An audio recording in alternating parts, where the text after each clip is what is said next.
We have a new guest in the studio, SULEIMAN SHAHBAL, politician and investment banker. Before we introduce and welcome him to the show, Siti, the proverb. Yes, from Madagascar. She is an undecided. She is as undecided as an orphan. If she does not wash her hands, she will be told she is a thief.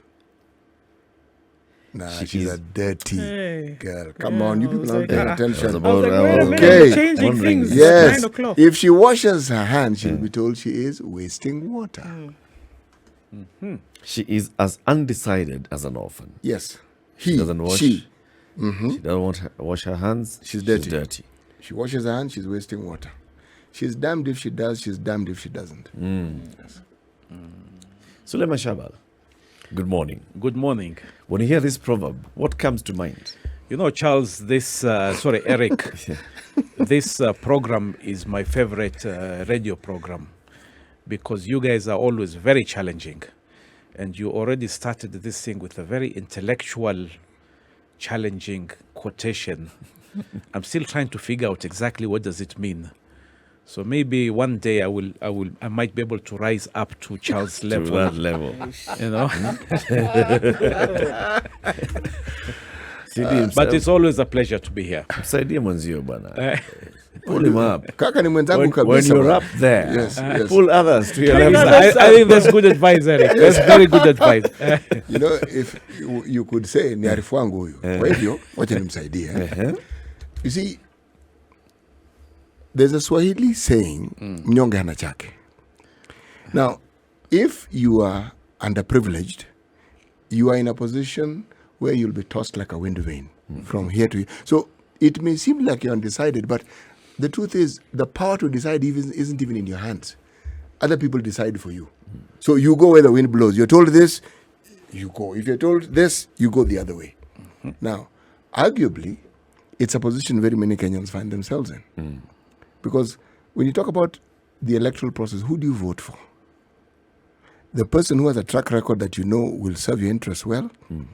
Is it a person who belongs to a party that you feel you have supported for a long time? Or is it just an individual whom you like? Forget other reasons of whether they will do this or the other. Now, if you are a simple voter in this country, you will be tossed about. Yes. And you're damned if you do, damned if you Yes, don't. and then even when you have elected the leader, how loudly is your voice heard? Because the problems that the common mwananchi has in this country, they are not a secret. They are obvious. They are clear as daylight. So when it's the same issue being discussed and they're being told the problem will be solved, the Kenyan voter is the orphan in this case. Does that make sense now, SHAHBAL? Very philosophical.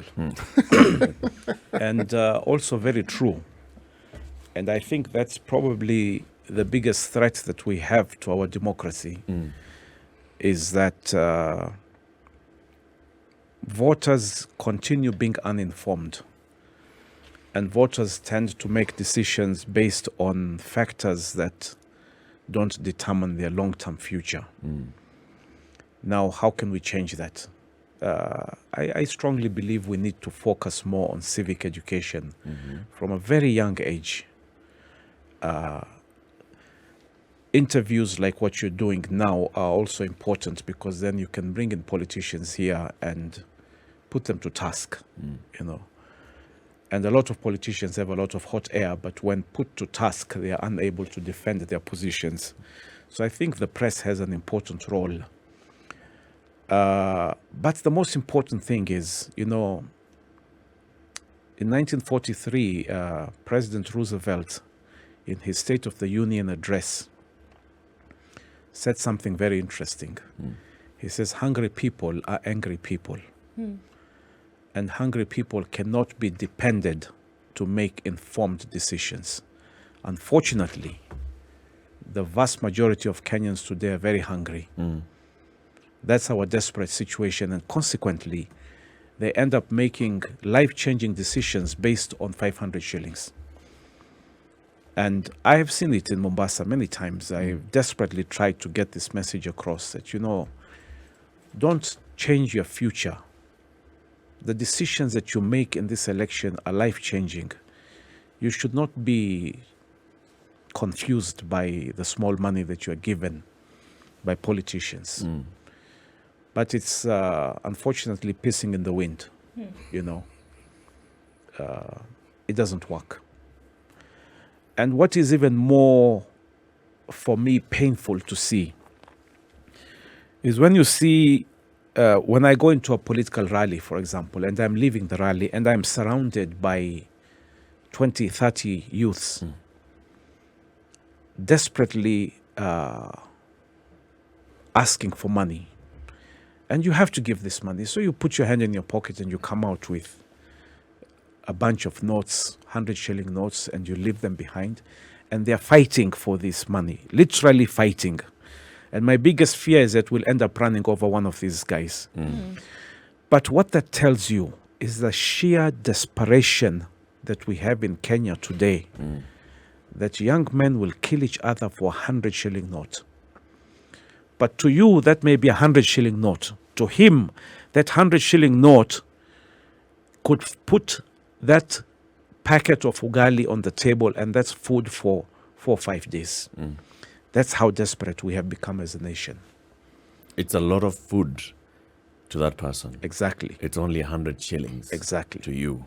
Yes. You've been in politics for a number of years now, right? In 2013, you vied in Mombasa, 2017 again. This time, you had also put your heart in the ring. So you've interacted with politicians, you've had the political conversations with people, and you're seeing the direction that the country has taken since, you know, for the last number of decades. Do you feel... Not a number of decades, but I've been in this game now 11 years. Yeah, but before that... You're making me sound very old. Before that, you were a participant, weren't you? As a voter, as an observer, as a business person. Yes. Yeah, but when you start saying decades, yes. Sorry, I cut your stream of thought. You're going somewhere. I've even forgotten where I was going. Maybe that was deliberate. Eric knows exactly Yes, where he Eric. was going. So, when you look at the place where we are at today, Yes. and look at the main campaigns. Okay, you are in Azimio. You are one of those who are very close to the Azimio presidential campaign. And you've also observed what the other presidential campaigns are doing, the other three. Do you feel like we are anywhere close to addressing these challenges that you've highlighted so well? Eric, number one, I'm an optimist. And I will always remain an optimist. And I strongly believe that every election when we change the president is an opportunity for the country to chart a new course. And hopefully the course will be a better course than where we went before. And I have spent a long time with the Right Honorable Raila Odinga. And let me say this not because I'm supporting him, but this is what I honestly believe. I've had an opportunity to interact with Raila and to discuss issues with him on a one-to-one basis. And I am convinced that he means well for the country. I'm convinced that he understands the issues. Remember that Raila has been in all segments of politics. He's been in the opposition side making a lot of noise. He's been in government, so he understands how government works and the shortfalls of government, the problems in government, and the opportunities that government can create. But at the same time, he's also been a businessman. So he understands the challenges of the business community. And when you sit down with him and you discuss his vision for this country, and his aspirations for this country, I am convinced that we're on the right track if we win this thing. Okay? I've also known the Deputy President for some time. And he also has his own vision for the country. But I think we intellectually differ on how the implementation of those changes should happen. And I'm not convinced that in the last 10 years, that the Deputy President has been a member of this government, that we have seen the contribution and the changes that we would have liked to see in this country. Now, of course, I've heard many times that, but you see, he was an emasculated Deputy President. I don't buy that. I believe in collective responsibility. If you're a member of the government and you're not happy with the way government is operating, you should have left. But you cannot be part of that government and then blame that government. And this is not, this is not a typical political statement. This, to me, is a statement of fact. If we are partners, you bear responsibility for that government. Yeah. It's as simple as that. So if I look at the vision that Raila is bringing to this country and the commitment, I'm convinced this man will change this country. We've heard you talk a lot about, about business and trade. You are a business person. And there are several things that, for example, we saw in the Azimio manifesto that are looking at how to make business thrive in Kenya, manufacturing and all. And also looking at when the Right Honorable Prime Minister was in the US a couple of months ago, you spoke in those meetings and you were talking about setting up like a diaspora bank and all, and tapping into the potential of the diaspora. What was this all about? I mean, what is the thinking behind this? You see, business is what drives a country. Now, many people, when they think of business, they just think of the big businesses, but the whole country is a business. Okay. Now, look at the way this country is operating today. If you look at the large businesses, including organizations like the Standard Group, or look at any of these organizations, the huge organizations that you're seeing, these organizations employ thousands of people. So we have an obligation to support and encourage more of these large companies because too many of our youth are unemployed. That's number one. That's the top level of business. Then you come down one level to what we call the SME businesses. What we in Kenya we like to refer as the Juakali sector. The Juakali sector is employing 60% of our Kenyans today. You cannot afford to ignore that 60% segment. So as a government, you need to look at how are these businesses operating and how do we improve them. And some of these changes are very simple. Every day I drive on Gong Road. And on my right-hand side, I see all these furniture shops. 30, 40, maybe 100 furniture shops. And the question that comes to my mind every single day is why are we not giving these furniture shops space in the showgrounds right across there, a huge marketing center for them to come and market their furniture there. The whole world would come to buy their furniture. It's not rocket science. Yet we have showgrounds that for a whole year are not being used. Okay? Then go one level lower. If you go to any part of Kenya today, you will see the mama on the street selling. In Mombasa, tunaita viazi vakarai. In Kibera, there is a lady selling her fish. Okay, these small micro businesses are supporting many households today, and that's what's putting food on the table today. We need to support businesses at the top, at the SME, Juakali, and even down at that level. Now, in the US, I was talking to the diaspora, and I had prepared some notes for the Honorable Raila, and then Raila told me, no, you talk about them.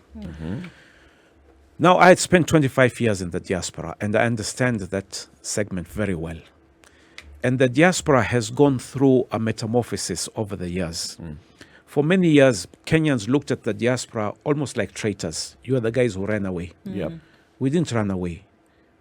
I myself went to the US, studied, came back with a degree and a nice American twang, and for a whole year I tarmacked in this country. I couldn't get a job. Okay? So I had to borrow money and go to Dubai and look for a job. That's where I found my bread. So don't call me a traitor because I went there. Okay? So the Kenyans go abroad looking for opportunities. They're looking for education, looking for opportunities. And now today they are contributing more than $3 billion into Kenya.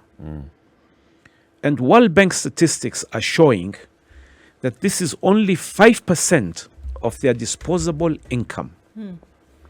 Now, if 5% is 3 billion, 100% is $60 billion. It's a serious money. But the money that is coming to Kenya is what you call consumption money. It's people bringing money to help their brothers and sisters for education, help shosho, help pay rent, help pay medical, help pay funeral expenses. So that money is not really investment money. Now the question is, the remaining 95% that is staying in the US and in Europe and in the Middle East, what are our Kenyans doing with it? They're depositing it in banks there, earning 0.5%. Yet Kenya is borrowing at the international market at 6.85%. Now, back in the 90s, the Indians realized this. And they created a program called the NRI, Non-Resident Indian Program, which encouraged Indians to invest back in India. Because the Indians were getting 0.5%, just like Kenyans are getting 0.5%, yet India was borrowing at 9%. So they started encouraging Indians to come and invest in India, and they changed their laws to encourage people abroad to invest, and that's what happened.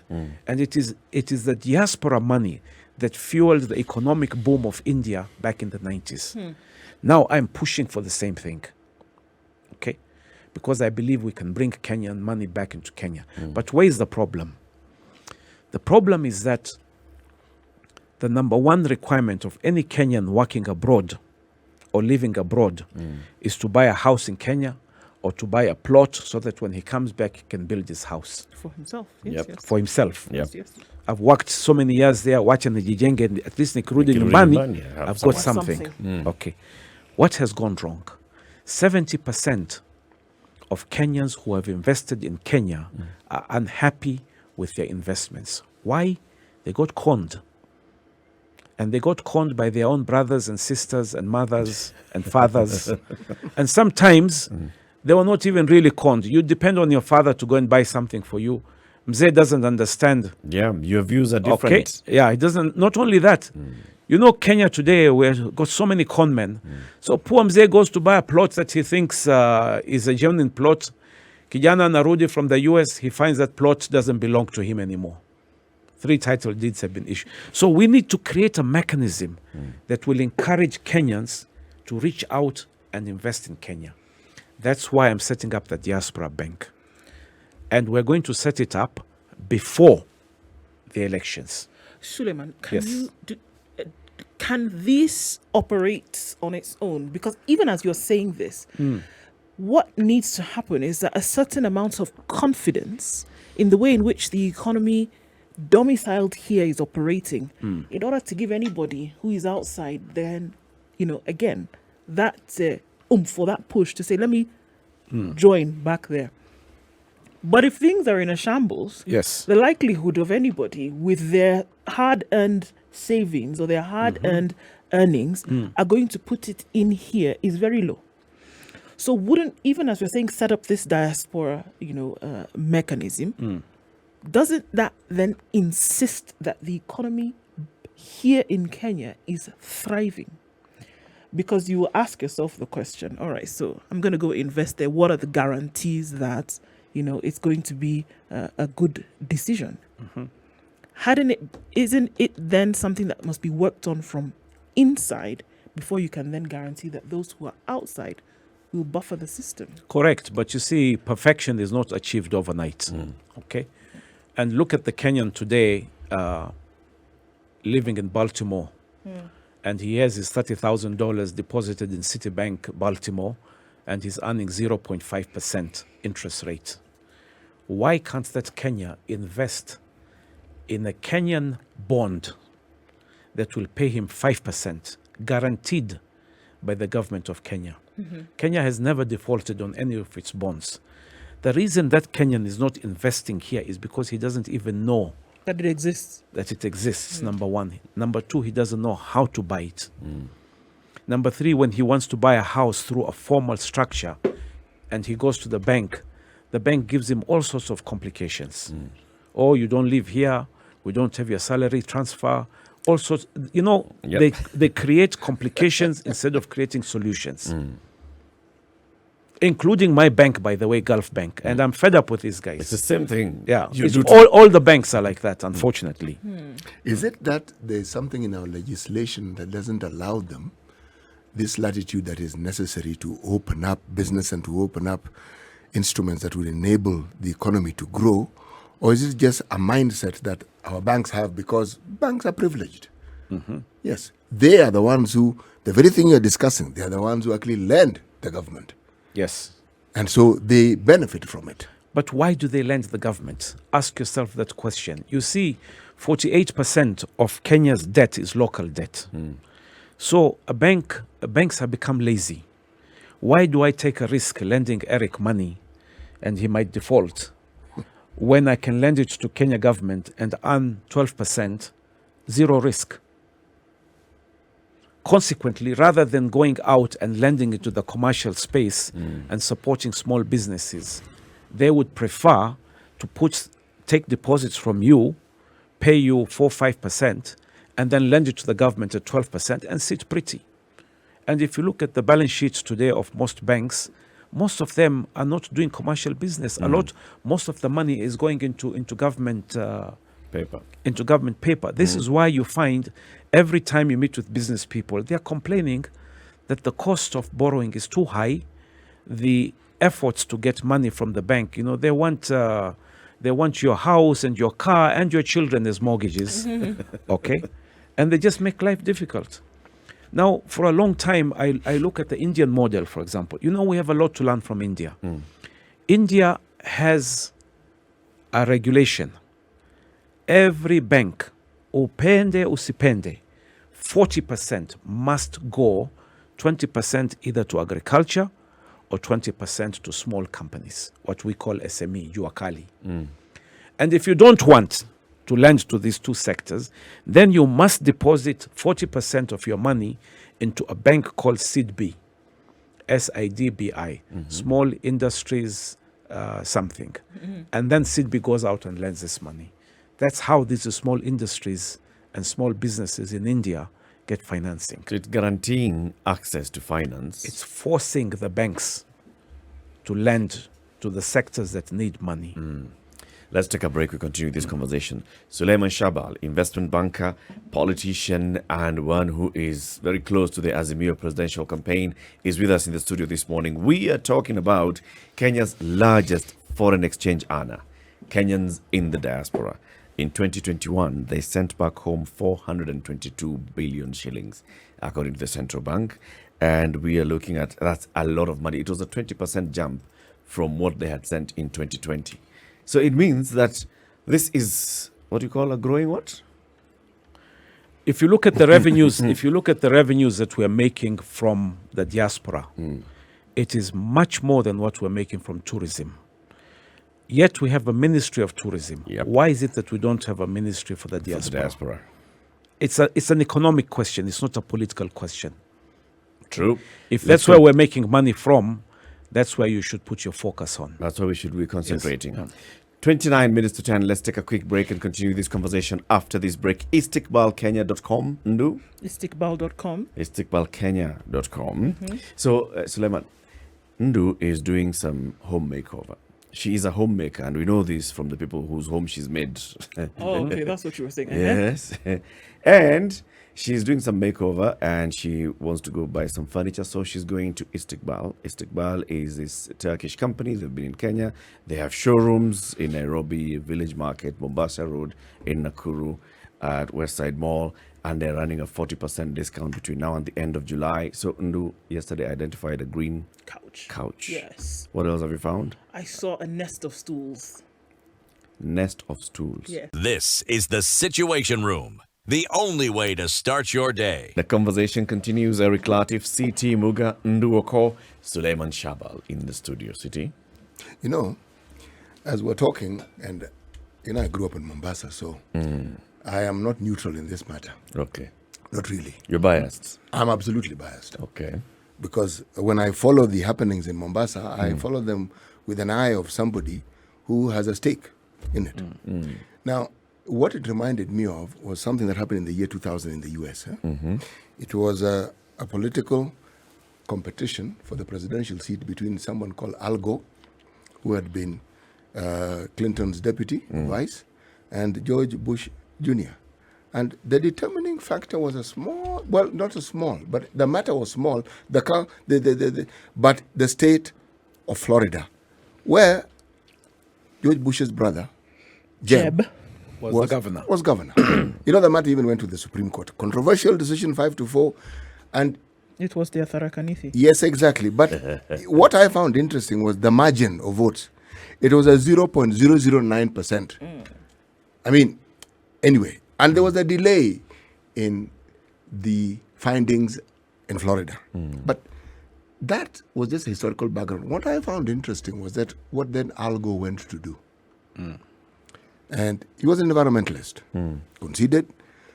His efforts got him a Nobel Prize, which in my mind, you stand out for posterity. You can even forget who the president of America was at a certain point in time, but a Nobel Prize winner is somebody whom the entire planet remembers for the longest possible time. Now, why am I drawing this parallel? Because in my mind I was thinking, someone like SULEIMAN SHAHBAL, whose credentials were clear and the things that he could do were equally clear.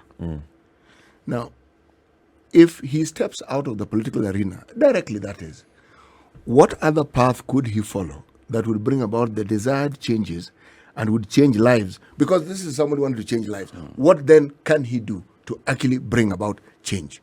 Now, he actually started mentioning, when he talks about the Diaspora Bank, it's a big thing. It's a positive thing. And it's something that would actually bring about the sort of change that we actually require. Tapping into this market, and I must confess, the first time I had this conversation with you, SHAHBAL, was about 3-4 years ago. And, it was just, this is the largest foreign exchange earner for the country. Are we taking care of it? Right now, in the structure of government, who is dealing with diaspora affairs?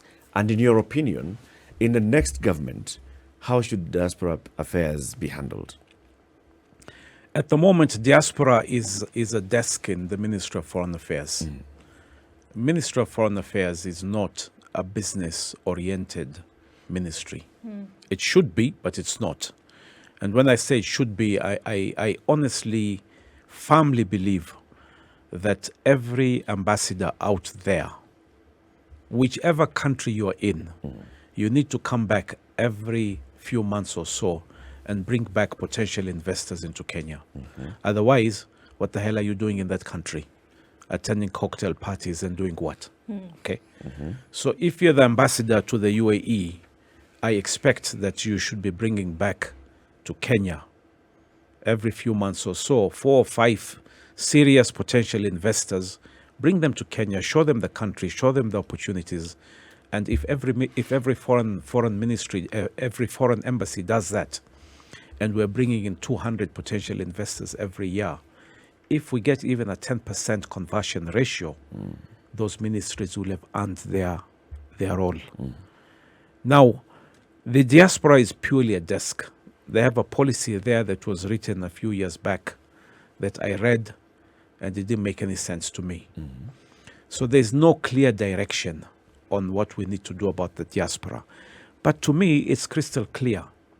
This is something, if we're getting 3 billion with zero effort, and I'm repeating, zero effort from the government, can you imagine what we would really be able to do as a country if we focused on this sector, we showed them that we appreciate the work they're doing, we create the investment opportunities for them, and treat them like, appreciate what they're doing. Because Kenyans today, you have a Kenyan working in Houston and he sends every month home $400-500, and they think this guy is rolling in money. This poor guy there is working, three jobs, okay, to send that money back home. And Kenyans at home don't appreciate that, So we need to appreciate what the diaspora is doing and also tap into it and make sure they start investing more in Kenya.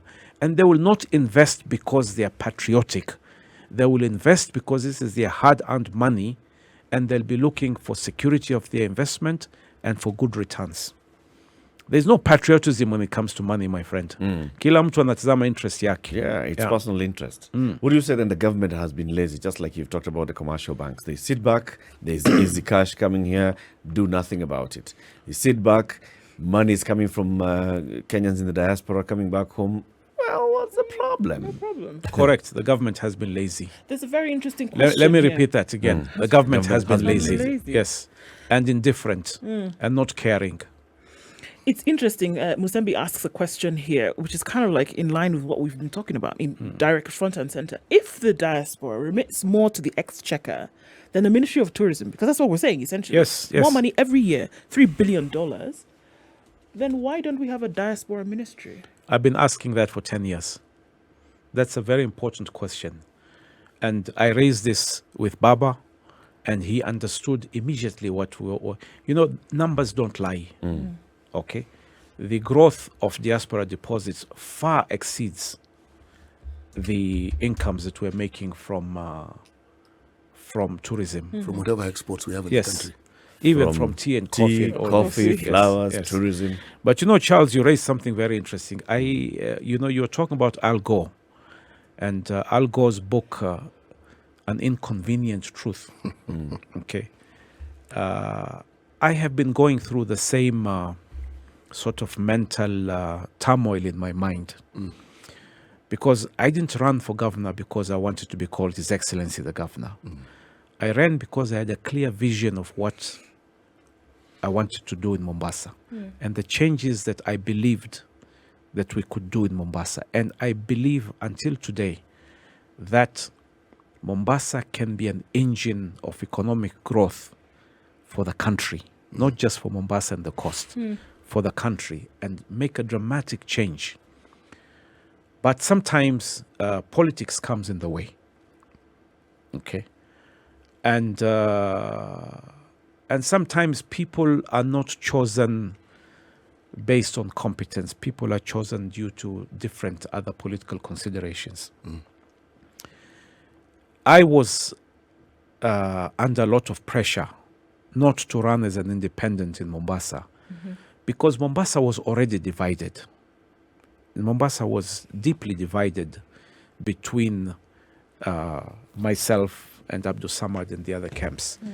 And had I bolted from ODM and gone and run as an independent, it would have split the city even more. And the Prime Minister prevailed on me by insisting that if your desire was really to bring change to Mombasa, you can achieve more by working with the national government than by working as governor. Whether that is right or whether that is wrong, time will tell. 2 months from now, we'll know whether that will work or not. Frankly, it was an extremely painful decision because this is a chart that I have spent 10 years fighting for. When I called my key supporters and campaigners, they went crazy. They said no way. They said no way. And they were adamant. To hell with the ODM ticket, run independent. And 3 times I stood up to speak, and 3 times I could not bring myself to speak because the emotions were too high. Okay. And like I said, it's a very painful decision, and sometimes one has to make decisions that you are not very comfortable with. But we hope for the best. Was it? Can I ask you though? Yes. looking at, I mean, what you say, even at this point, SULEIMAN, you have to be honest, even at this point, you're still a bit unsure, because you're saying, time will tell in the next 2 months or so, and then a few months thereafter, you'll be able to know whether it was worth leaving your gubernatorial aspirations behind for the sake of pushing this agenda, and then seeing if different parts of the country then will be touched with the national agenda.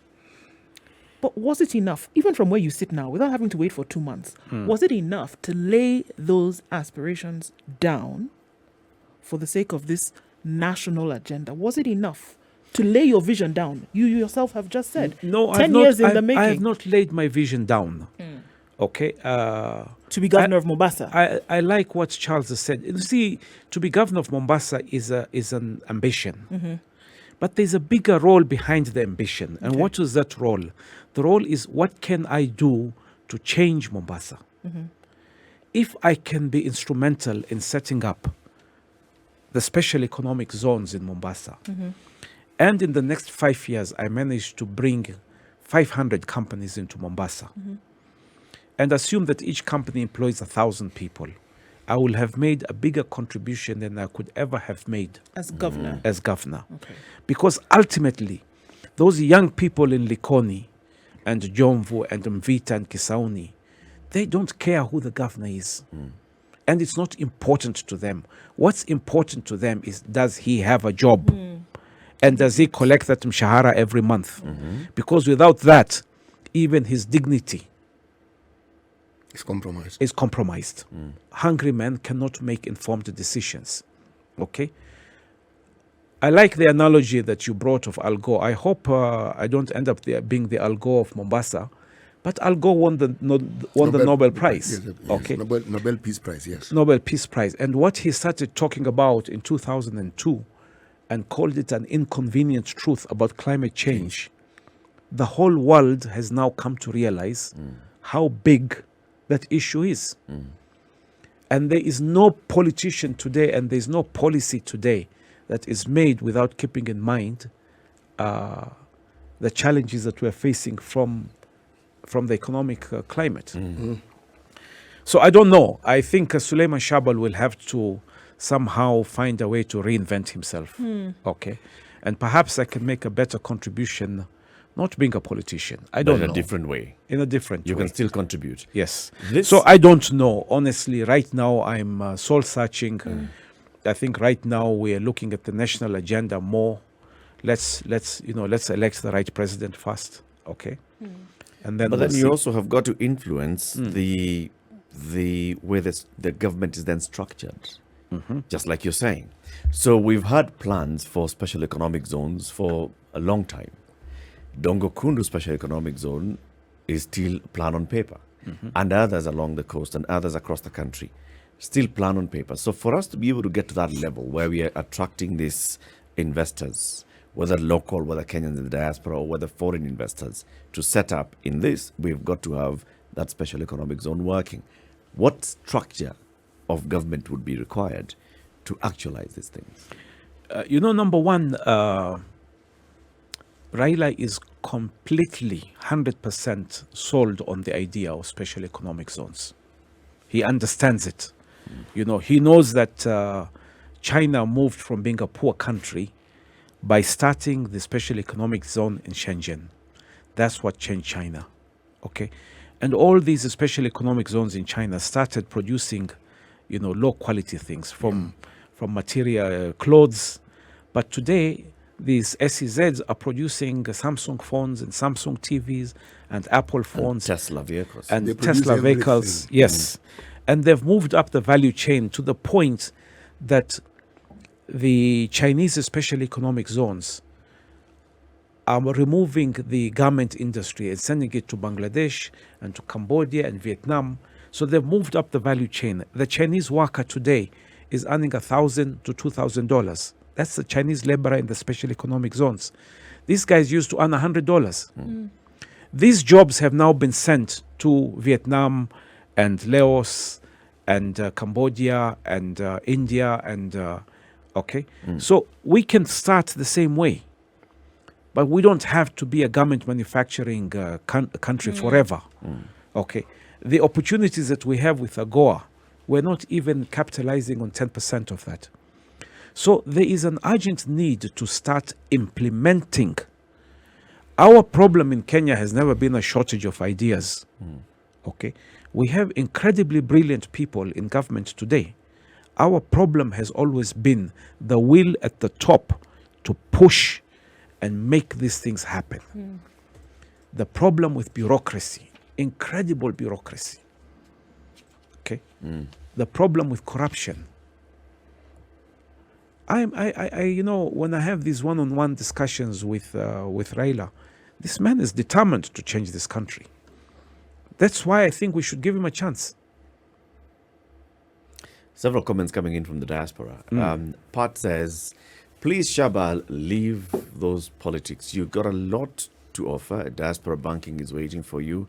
We have a market that's ready for you. And then Dikush says, we in Southeast Asia, I think Dikush gets in touch with us from the Philippines. He says, they've been asking about the e-passport services for the last 4 years. 2 fully-fledged Kenyan embassies in the region, 1 newly opened, yet no services. No words to date. I will ask Kenyan. Yes, it's exactly what you said about our foreign affairs and our ministries. We need to change the way government operates. We need to be more entrepreneurial. Okay, many countries, if they cannot afford to have an embassy, will appoint an honorary consul. Somebody credible, somebody with reputation. Now, in the US today, you find that we have an embassy in DC and a consulate in LA and a consulate. You know, I ask myself a question. You know, we have credible Kenyans all over the US. Yes. Why don't we open 50 honorary consuls? Let them fly the Kenyan flag. Okay, give them title honorary consul and then provide services. And those services are not free. You come and apply for a passport, you pay for it, whether it's at the embassy or at the honorary consul in Baltimore. Correct? So this is what I'm saying. We need to become more entrepreneurial. As a country, in totality. As a country, as a government. This government has to cut through this excessive bureaucracy and get rid of this bureaucracy. You know, I wrote an article a few weeks back about corruption. And my friend Andrew Kipkemboi, who works here, referred me to a book called The Paradox of Progress. And the book says something very interesting. It says, we employ corruption. That's an interesting term. We employ corruption. And he says, if we can change our system, that we remove the reasons for corruption, then things can work better. And I give you a very simple example. I was coming here and I was thinking about this. Today you go to immigration and you want to apply for a passport. They'll tell you 2 weeks. But the reality is going to be more than 2 weeks. However, if you are willing to kuongea vizuri, you can get your passport day after. Correct? Everybody knows that. Now my question is, why don't we have a special fee For express. If the normal fee is 4,900 shillings, okay, pay 3,000 shillings more, you get your passport tomorrow. Now that extra 3,000 that you are charging, take 1,500, give it back to Serikali. 1,500 goes into a bonus pool to pay these immigration workers. So now he's incentivized to issue this thing quickly. Because the more he processes, the more he gains. Makes. Exactly. I saw this in Dubai. You know the parking attendants. In the summer, they are walking around in that heat. Looking for who's coming, who hasn't paid. Then I discovered that the penalty for, if you don't pay your parking fee, is 150 dirhams. And every time this guy hammers you with a parking fee, he gets 50 dirhams. That's why he has an incentive to walk when the temperature is 50 degrees. Yes. Okay, entrepreneurial government. Okay. It's the way of the future. That's the way of the future. SULEIMAN, we thank you very much for coming. Come again soon. Okay, we've been looking for you. I know you're very busy moving up and down and setting up this bank as well and everything else. Come again. Eric, there's one issue we didn't talk about. This Mithumba issue. And I'm surprised that you didn't bring it up. Okay. We want to have it as a substantive conversation about manufacturing and the textile industry. Textile industry in this country. Correct. But, you know, a lot of propaganda is flying around that, you know, Azimio intends to ban Mithumba. There's nothing like that. Okay. The Prime Minister was saying, number one, the Prime Minister knows how important this is. Every single market in Kenya today, people are selling Mithumba. It's a business. It supports the lives of millions of people in Kenya. So we cannot knock it out overnight. But the Prime Minister is also saying that the minute we start supporting the cotton industry, it will create even more jobs. And this cotton industry, you know, when people manufacture T-shirts, for example, they will end up manufacturing 100,000 T-shirts. The order is for 75,000. That remaining 25,000 is sold locally. Now, I don't mind buying a polo T-shirt, brand new, for 500 bob, or for 50 bob, or whatever the price is. So he's saying that the creation of a cotton industry is not only benefiting the farmers, it will create jobs and all that. And that will help even the Mithumba sellers. So this is a story that, you know, Azimio wants to ban Mithumba is rubbish. Many of us are wearing Mithumba. My daughters, many times I see them wearing some very fancy clothes. Umepata wapi? Nimepata toys market. You know? So Mithumba today is being used by everybody in Kenya. That's true. Not just the sellers, but even, I'm sure if we go out here in this standard room and ask them, ulipata wapi? They will not tell you in the Illinois toys market. Okay? But it came from there. And there's nothing wrong with that. That's true. Okay? SULEIMAN, thank you very much for joining us. Pleasure. It's always a pleasure coming here. This is the most challenging interview panel in Kenya. You guys are very well informed. And as you can see, Charles today, very philosophical.